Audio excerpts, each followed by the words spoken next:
Hello, everyone. We are doing our monthly thank you to Patreon subscribers with this question and answer session, and I hope you enjoy it. Before we start, I want to point out that I have a new addition to my life, which is this sparkly cup, which I bought from this lady named Danielle, who her initials DAM make her company Damn Fancy Creations, and she hand makes these crystal glitter cups, and I bought it for my birthday as my own birthday present to me. So I hope you enjoy seeing it as much as I'm enjoying having it. So we have some really big questions today. So let's just start right in. The first question, the woman asks, she starts by saying that she's on the path to studying Kriya Yoga, but she's having some questions about the guru-disciple relationship and the exclusivity of becoming a disciple.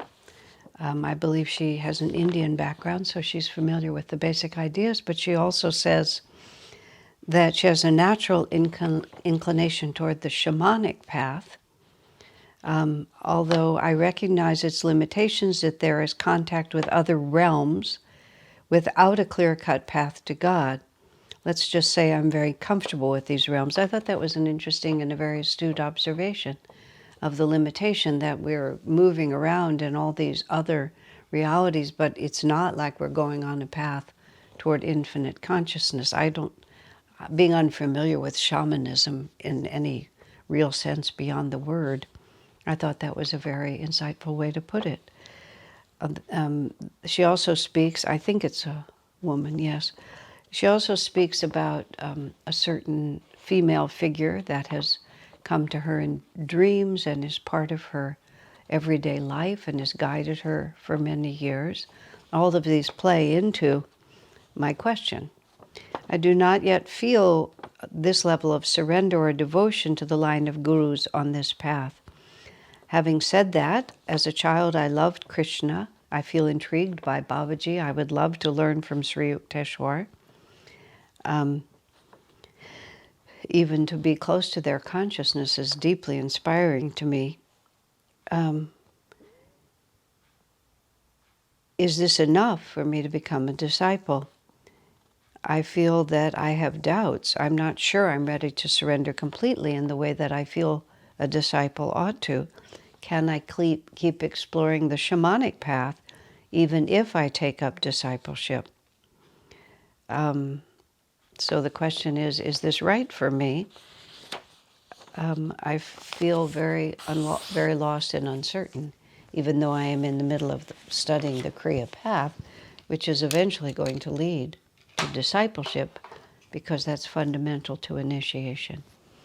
So I'll answer the question in a general way, but I also have to throw this questioner, and all of us, we all have to come back to our own intuition and our own unique guidance. There is no question about the fact that the more concentrated we are in our attunement, the greater the possibility of going deep into that attunement. The more we mix and match and choose according to our preferences, the more we are in danger of confusing ourselves and diluting our attunement. And what happens when you dilute your attunement is, let's put it like this, the vibrations of the gurus, and if we talk about this line of gurus, you can speak of the individual personalities. Babaji, Sri Yukteswar, Lahiri Mahashaya, Paramhansa Yogananda, Babaji, Sri Yukteswar, Christ. I was trying to think, I knew there were 5. And Swami Kriyananda is not, he's not in that, he doesn't count as the next in line, but for many of us, his presence is an important doorway into attunement. So we're already talking about multiple expressions of the divine, but they're all clear windows looking at the same view. So we move among them as, I have no idea why or how. Meaning I don't understand. Many things about the spiritual path are a mystery to me. but they all represent for us the same vibration. So even if my inspiration comes primarily through Swami Kriyananda, he's presenting to me the inspiration he received from Master. And when I feel it from Babaji or Sri Yukteswar, it's all the same melody, it's all the same notes. So it's very rich, it's extremely varied, and it's somewhat unusual to have a line of masters like this. But the vibration that they strike is the same all the way through. There are many paths to God. There's no exclusivity, there's no this is the best, this is the only, nothing like that exists. It's just that when we make a commitment, just as the questioner says to me, we want to do it with full trust and confidence that this is going to take me where I want to go, and that I don't always keep the back door open, kind of just in case I get a better offer from somewhere else. If you think of it in terms of human marriage, you can see that that would not work very well compared to the confidence to dive deep into this one relationship and work hard to bring it to a level where it's fulfilling for me. Or at least I understand what I'm doing and why I'm doing it. So discipleship is even more, much more than any human relationship that you can have. So this is the fact. But we don't need to be terrified of this fact. And we don't need to feel that it's kind of like all or nothing. Like either I'm totally attuned to this path, or I'm just going to be thrown off the cliff into the darkest dungeon, and the masters will all turn their back on me. Again, just as it would be with raising a child or having a marriage, it's something that we grow into and understand more deeply. And sometimes we make a commitment without fully understanding what we're committing to, or knowing that it's going to take some effort on my part to do this. All of which is to say, we can't always wait till absolutely everything is settled, because sometimes the reason everything is not settled is because we need to develop our intuition. And we're not going to develop our intuition until we make a serious commitment to try to develop that intuition by going deep. When I first moved to Ananda village in 1971, my spiritual inspiration up until the time I met Swami had been through Sri Ramakrishna. Ramakrishna is a true master. His teaching is on a very, very high level. And I never took any initiation. It never occurred to me to do so. But I was deeply devoted to Ramakrishna, and his presence actually is, but especially then was, exceedingly important and critical in my life. But I knew I needed to be where Swami Kriyananda was. Kriyananda wasn't putting himself forward as any kind of a peer to Ramakrishna. Paramahansa Yogananda, Master, would have been the equivalent of Ramakrishna in my life. I didn't have that clarity about Master, but I had that clarity about Swami. And I didn't know the implications of it. I just knew I needed to be where he was. So I knew that if I didn't follow the impetus that I did know, which was to be where Swami was, I would never grow. If I just sat on the fence and waited for all the rest of it to come into place, I would be doing nothing dynamic to change my consciousness. And unless I changed my consciousness, I would never understand. So I basically said, in this case, to Ramakrishna and to Master, you guys sort this out. I'm just going to do my part as it's given to me. And I did. And I took Kriya. When I asked Swami Kriyananda if I could take Kriya, I thought we would have some kind of a long discussion. I said, you're giving Kriya in September, can I take it? Oh, yes. He said, just like that, of course. And I just trusted him. So I did, without having a clear idea in certain ways of what I was doing, which was better and worse than the present situation we have, where everything is very clear-cut with classes and so on. But about a year after I made that commitment to be at Ananda, and actually had started practicing Kriya, I just woke up one morning and with perfect ease felt that, of course, Master was my guru and there was simply nothing more to ask. And that was that. I knew there was no competition among the two masters. It's no contest to see who can get the most disciples. Everybody's just wanting to help. And I learned a concept much later, which was the concept of upaguru. Upaguru is a true guru, but your guru only for a time. And that's how my life went with Ramakrishna coming to Swamiji, then coming to Master, which was Ramakrishna was a true teacher for me, but not my everlasting teacher. He took care of me for a period of time, and then I found my place. But because of his influence and my dedication to it, then I found my true place. Now we're talking in this question about something slightly different, and that's the question of following a path that is just a little different. As the questioner herself says to me, this path is a little bit different. Can I work them together? Probably not real well. But the truth of the matter is you're the only one who's going to know that. Meaning, you're the one who's going to have to figure that out. Now, you're going to receive a lot of advice. I'm talking to you right now from a lot of people who've had a lot more experience with this path, with Master's path, than you have. I know nothing about shamanism, so I can't really speak about that path. But inherently, you yourself have already observed that there may be some conflicts. And that's one of the reasons why we give people time to make the decision about where they want to be. And I think the only thing that's actually going to clarify this for you is your own experience. So you don't have to make an absolute decision. The only point that you might have to make such a decision would be when you're actually qualified to take Kriya initiation. And I don't know exactly.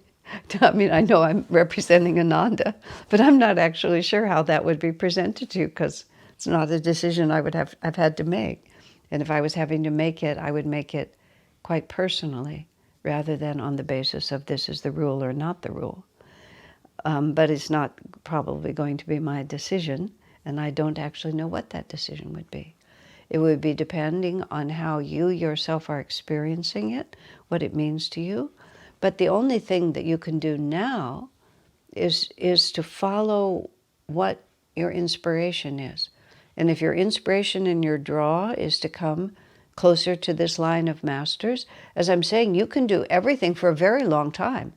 And you can hold off on if it comes to the point of being accepted for initiation, and whoever is making that decision feels that you still have foot in both boats, there's a great deal you can do to learn more about this path, to participate in this path, to get more and more in tune with these gurus, and just postpone that decision.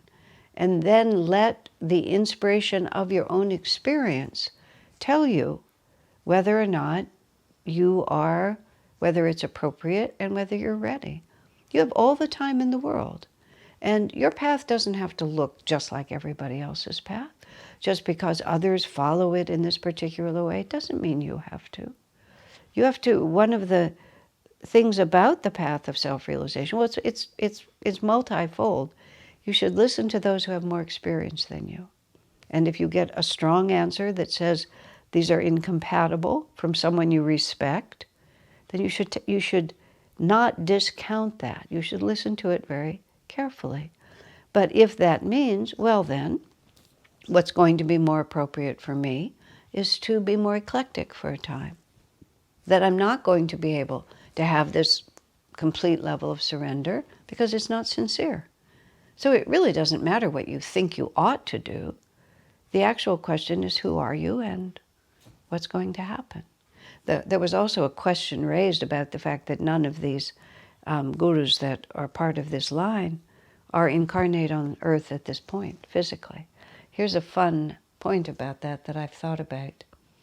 Avatars only take incarnation every so often because they do when there's a special need from the divine for them to do that.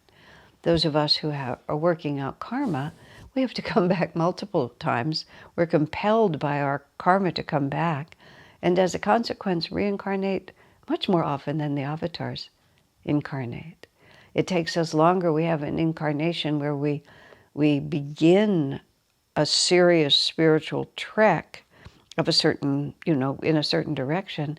It could easily take us more than one lifetime to sort that out before we actually even need any more input, because we're still working on that. Edgar Cayce commented on people when he did life readings for them in the 1940s, that they were still, the operative force in their life had been when they were on the sidewalk of Jerusalem and Jesus looked deeply into their eyes.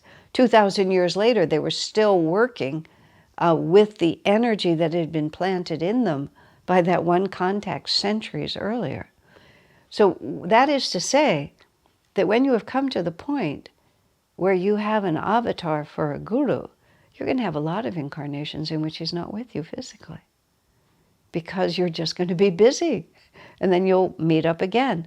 But you will meet his disciples, and his disciples will help you, which is precisely where many of us are right now. Master is not in the body. Some of us knew Swami Kriyananda. Swami Kriyananda is not in the body. But there's still many, many disciples, and we're all helping each other. And so one should, what I started to say, one should deeply respect the authority of those who have been on the path longer than you. And even if you're not inclined to conform with what they suggest, do not say that they are wrong. That will not serve you to say that they are wrong. Say, I really appreciate that. I will keep that in mind, and I will use that as a question mark as I go forward on my path and try to understand from my own experience how what you say could be true. And that's a place of perfect integrity, and much more important than a kind of outward conformance with somebody else's ways of saying it. And of course, in the question of being incarnated or not, life, death, the material plane, the non-material planes, absolutely no obstacles to the masters. Just makes no difference. They play with this world, and it means nothing. So when Master was, Swami Kriyananda asked Master, after you have left your physical body and left this world, will you be as close to us as you are now? And Master said, to those who think me near, I will be near. And Jesus said to his disciples, where two or more are gathered together in my name. And Master interpreted that to mean when two or more of your own thoughts are focused on Christ. Jesus said, there am I in the midst of them. And we have countless examples of inner experience or actual vision and materialization, and they're with us as much as we allow them to be, just as Master said. So I hope you find this helpful. So let's see. Okay, here's one. Lately I have been thinking a lot about epigenetics, which I didn't even know what epigenetics is, so I had to look it up, but she explains it here. It's a she again. The idea that our DNA has an imprint from our ancestral lines. It makes sense on an energetic level that we are influenced by the good as well as the bad vibrations of those who have come before us. In one of my ancestral lines, there is a lot of disease, and I feel that is the source of some of the sickness I experience. How do I go about healing that ancestral line? Then the writer admits, I'm just putting it out there as I haven't seen any of your videos relating to this subject matter. Okay? So I will never give a video on epigenetics because I don't know anything about it. But this is a question that has come up in other forms before without being exact as the question you're asking. In his autobiography, The Path, Swamiji spends a certain amount of time talking about the family that he incarnated into, his mother's ancestry, his father's ancestry, the attitudes and the energy of those people. They were both Americans, although his mother's ancestry, her father was French. They were Americans, but her father was a Frenchman in America. But her biological father died when she was quite young, and then her mother remarried. So she was really raised by an American-born stepfather. And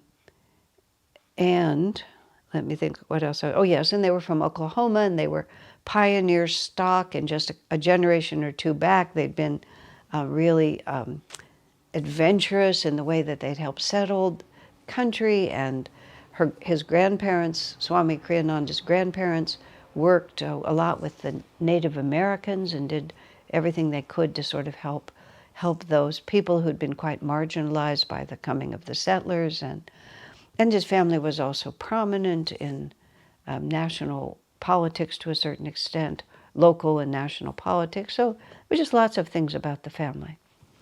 Then Swami writes, he says, I can't quite remember the transition phrase, but he said, I'm talking about, he said, I believe I was born fully, he didn't even say I believe, I was born fully myself, Swami says.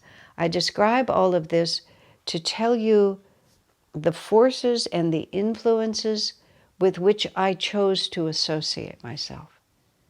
And just a couple of lines. Now, of course, Swami was an exceptional person, but he was also talking in principle, which is we have a karmic picture which is stored in our chakras, and it is a magnetic force.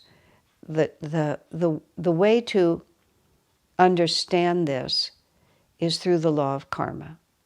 And the way to understand the law of karma is much more than I can talk about in a question and answer video. But if you go to my YouTube channel and type in karma and reincarnation, because that's what that's what this question is actually asking, which is, am I just the result of the material forces with which I've associated myself, or did I associate myself with those material forces because it was already in me? Which is the causative force. So Swami says, I chose to associate with these forces because they were the appropriate forces for me to express the destiny I already had.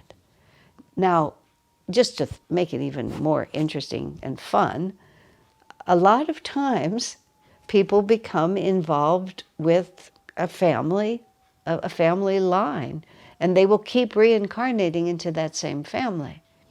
A friend of mine is absolutely certain that her niece is her grandmother. There's just no question in her mind. She has the characteristics of her grandmother. She even has certain birthmarks that are like the grandmother. And it's very common for people to die and then be reborn as the children in the same family, maybe to benefit from the wealth they themselves earned, to finish the attachment that they have to those people, because they're really, the circumstances that family represents is exactly the circumstances, and they're still working on it, because it can take many more than one lifetime to sort of sort all this out. So I work it from this point of view. You would never have associated yourself with that line of genetic inclination if it wasn't resonant with the vibration that you already have inside yourself. So it's not the ancestral line that creates the response in you. It's because you had that vibration, you chose to associate yourself with that ancestral line. Now, if that ancestral line is having a limited or a deleterious effect on you, yeah, you really need to heal it. But it's not your ancestors you need to heal. It's whatever in you is still captured by that thought form of illness, that thought form of poverty, that thought form of alcoholism, that thought form of unkindness or bad luck or whatever it might be. It's not the ancestral line that's causing it. It's your inner vibration that drew you to that, so the whole story could keep going. In my own life, I saw something that was very interesting. It's taken me a lot of my lifetime to learn to be a disciplined person. And I'm still not systematically disciplined in the way that I would like to be. I'm not good at saying for 30 minutes every day I'll do this. You know, I'll practice the violin, or I'll learn to play the piano, or I'll study Spanish.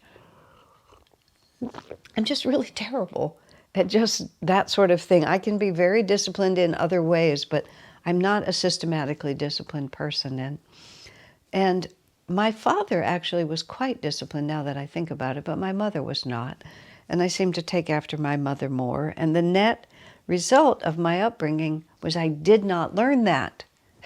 And I really wanted, as I grew older, I wished I had learned it. I wished I had, all that I learned as a child, besides learning to read, was to sew. I never followed through on any of the other educational or artistic possibilities that were put in front of me. I just always managed to fritter them away, which I deeply regret now, because it would have been nice for my life if I had stuck with a few things and learned them. And I got a family that didn't facilitate that rather than did facilitate it.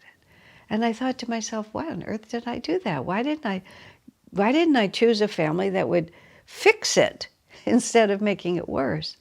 And then this is what occurred to me. And this is from my life experience. We're never motivated to make a change in ourselves until the present circumstance becomes unbearable. I mean, just the vague idea that I'd like to change it is never enough. I mean, think about it. We change our habits when they really stop working for us. We change our mental attitudes when they really stop working for us. And sometimes we have to be pushed really hard. So in my biological upbringing, of course, I'm very fortunate in my spiritual upbringing, which began very early in my life. But in my biological upbringing, I was very fortunate. I came from a family that I thank God for every day. I mean, in every way, I'm very grateful, except not that one. But as a result, I really got sick of being so unreliable when I made my commitments. And I'm still by no means as good as I would like to be, but I'm vastly better than I was because I suffered because of it.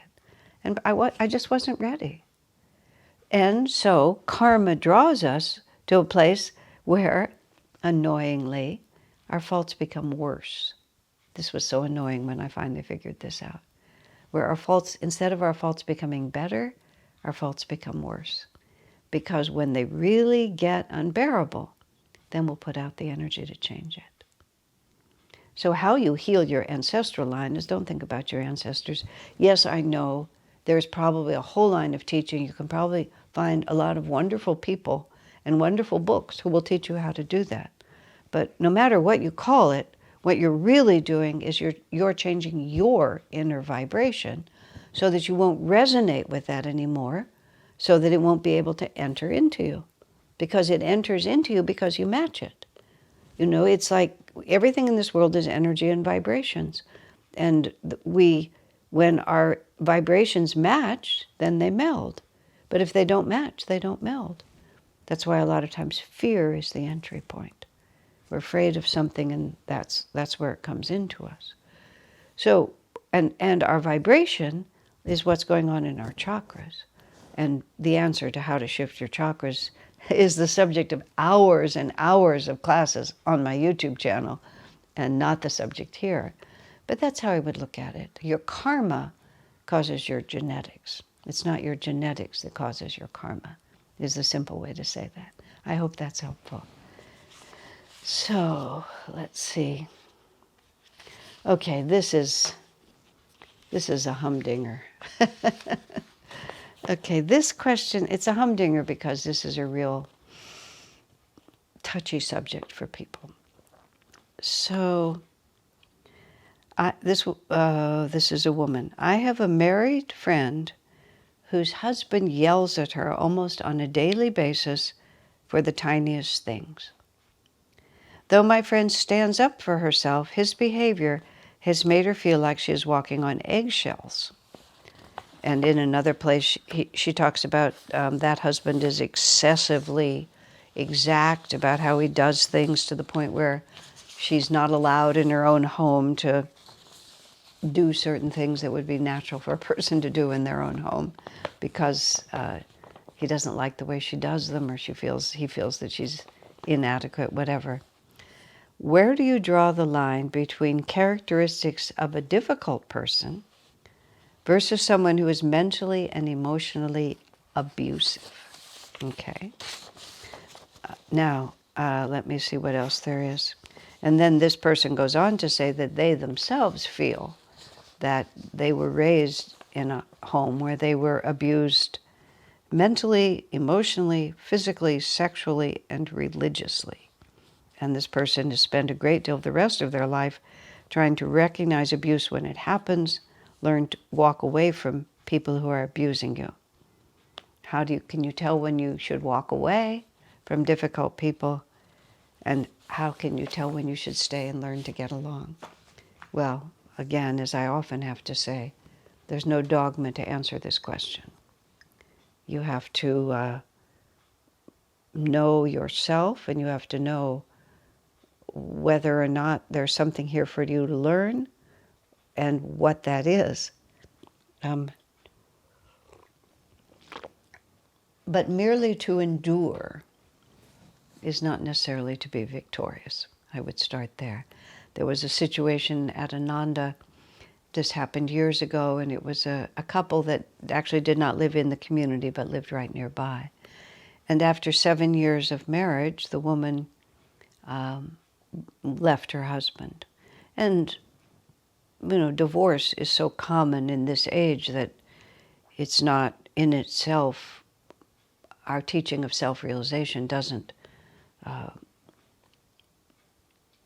forbid it on any level. At the same time, the question that you ask, when are we just running away, and when is separation of marriage, for example, worthwhile? So when this woman left her husband, it turned out, even though they seemed to be involved with our spiritual teachings, especially her, that whenever she would try to meditate, her husband would turn the television up really loud, just to make it difficult for her to meditate. And in all those years, he had constantly done everything he could to keep her from following her spiritual path with actions like that. And she lived with him for 7 years. Swami's response when he heard that, he said, I wouldn't have taken that for 15 minutes. It's like there's a point at which my life belongs to me. It does not belong to you. And these are my values, and how dare you? Just on the basis of being married to me, how dare you behave that way? And Swami was just perfectly matter of fact. I wouldn't have stayed for 15 minutes. Why on earth would I let someone treat me that way? On other occasions, Swami told us about this incident in which it was a senior disciple in the monastic order where he was living, who was also a prominent leader in that organization, but was very rude. And Swamiji, as the situation with Swamiji they were traveling in India, and Swami was taking a picture from a particular spot on the train as they were coming into the station. And this other person wanted to stand in that same spot and take a picture from the same spot, and did not say, do you mind if I stand there for a minute and take a picture? But just silently tried to push Swami out of the spot. And Swami said he didn't respond. He wasn't angry. He just planted his feet and absolutely refused to move. And I said, sir, they were superior to you in the work. It was monastery, and this was a monastic superior to you. Swami said, nobody treats me that way. He wasn't angry. It was just like, nobody treats me that way. So what this woman is describing that her husband is doing, nobody treats you that way. It's just like, why would you take that? Now, this word abuse is the word that comes in the picture, and I totally acknowledge that really terrible things happen. People do really terrible things to each other. And there's no part of me that is minimizing that trauma. Once again, I have to say, I have no experience with this. My family was very functional, not perfect, but they were perfectly functional. Abuse, even the very idea, never entered the picture, ever. So I don't even know what this is. Whenever I talk about anything related to this, I always know that in the room, there could be people who really have horrific stories, and they're qualified to speak, and I'm not. So starting there. But this word abuse, it's become, people use it in such a way that we have lost track of what we're actually saying. And there is a real point here, which is many people don't know how to get along. And they themselves have developed like methods for being able to cope with the unbearable pressure of being a human being. Being a human being is an extremely challenging project. And many painful things have happened in my life. In this life, not so many, but I can feel them from my past lives. And even when I said to Swami once, Swamiji, I have this just passionate need to understand how to avoid suffering and how to find happiness. And then I said, and especially at that point in my life, I said, but I've never suffered. I don't know where this comes from. He said, past lives. And now that I'm more mature and have meditated longer and feel things more clearly, yeah, I can feel it. It's in my chakras. It's in my vrittis. And it drives me, to be very attentive to how I live. But it's not within this life's memory. Having said that, therefore, you see, everybody just has to figure out a way to live.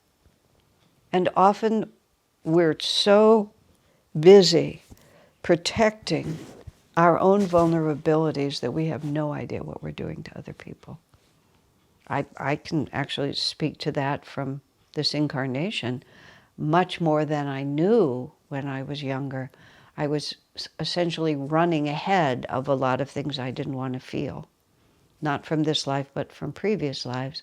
And as a consequence, I did a lot of what I would call preemptive strikes on the universe, where it's just like I would feel threatened.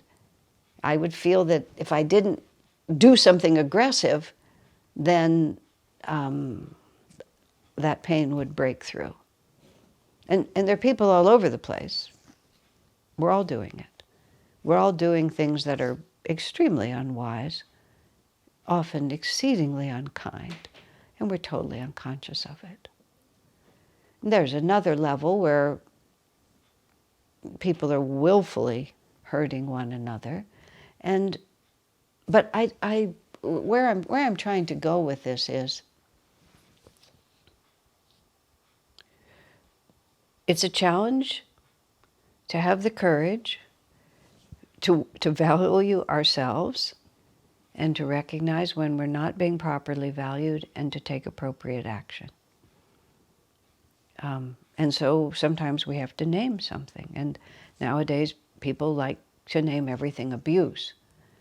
I feel, as I said, I feel the word is confusing the conversation rather than helping it.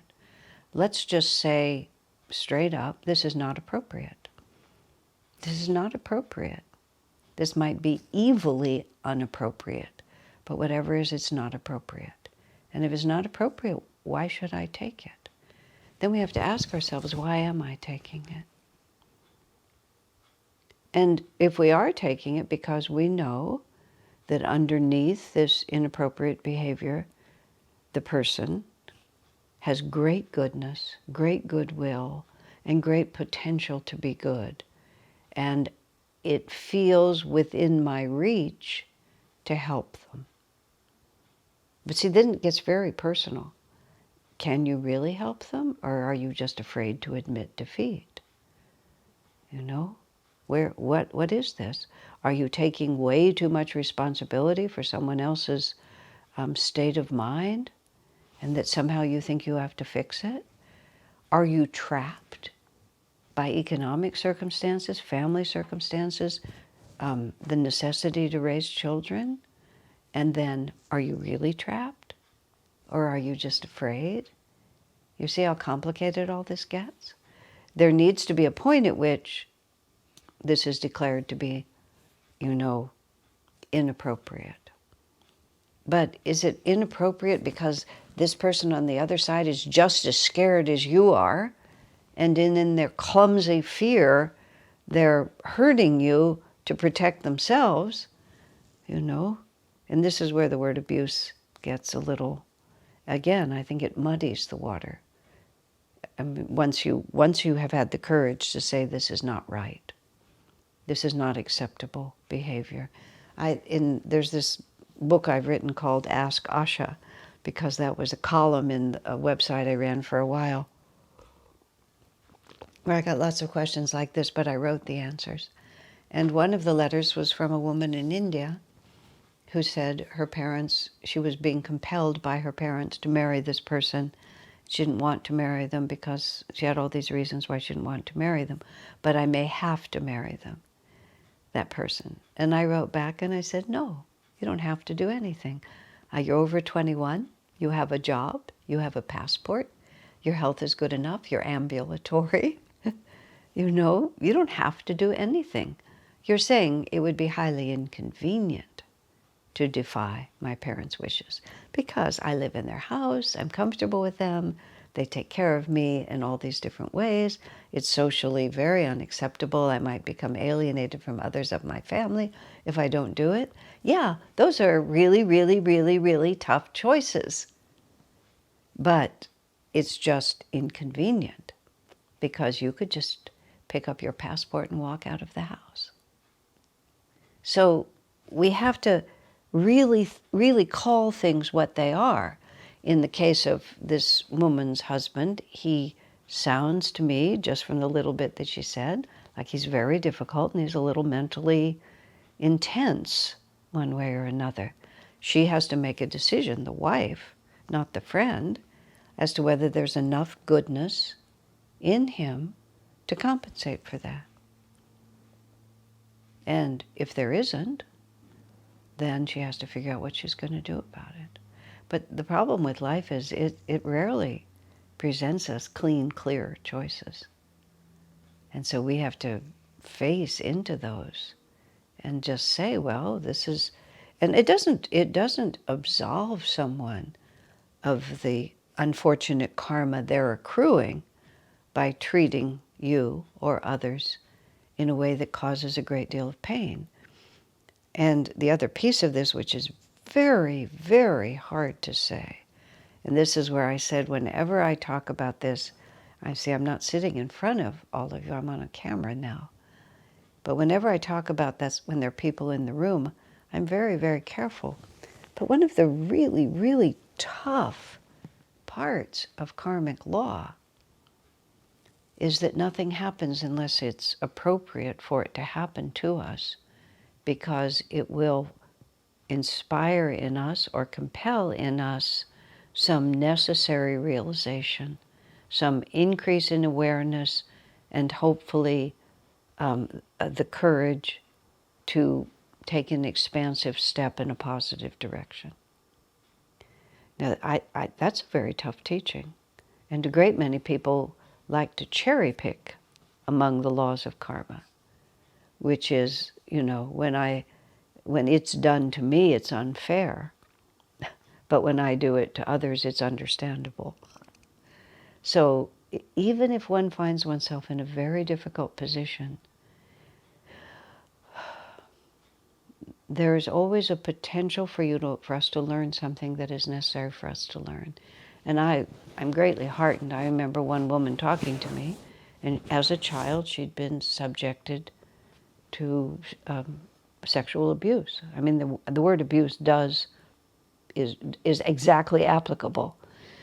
She was a child. She was used sexually by an adult man. It was a woman talking to me. That was abusive. There's no other way to put it, because she had no power to change her circumstances. But she said to me as an adult that the compassion she developed through that has become the most important driving force in her life. And was honest enough to say, courageous enough to say, that it was those experiences that gave her that quality, and that quality now had become the strongest and most compelling and most important aspect of her entire nature. She had the right to say that. I wouldn't have said that to her, but she said that to me. So it's very challenging, which is why I started to say many people who are facing very difficult karma are not able to embrace that sincerely. And I sympathize. It's a high-level teaching, but it is the teaching. So that's partly why the word abuse bothers me slightly when it's overused, is because if God has sent me something very challenging to enable me to become much greater and freer than I ever thought I could be, is abuse actually the right word? It sets up this thought form that, anyway, I'm not going to say anything more about it. It's just vocabulary.